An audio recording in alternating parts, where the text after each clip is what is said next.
Alright guys, we're gonna see if the Temu impact half-inch will work. So we'll take off these rims right here. Or not, just a half-inch. Go ahead and put that on there. Let's see.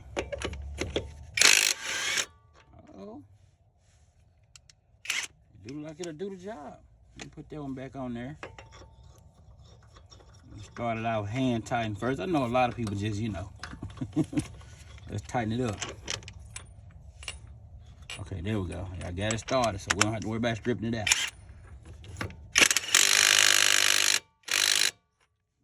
let me try to take off another one. Okay, yeah, seems like it'll work pretty good. That Temu half-inch impact for the win. I guess that's a win. Yeah, yeah, that's definitely. That's it. Y'all know it came with the extra battery and everything. I guess that'll do the job, guys. You know, y'all let me know what y'all think down below in the comments. That's it right there.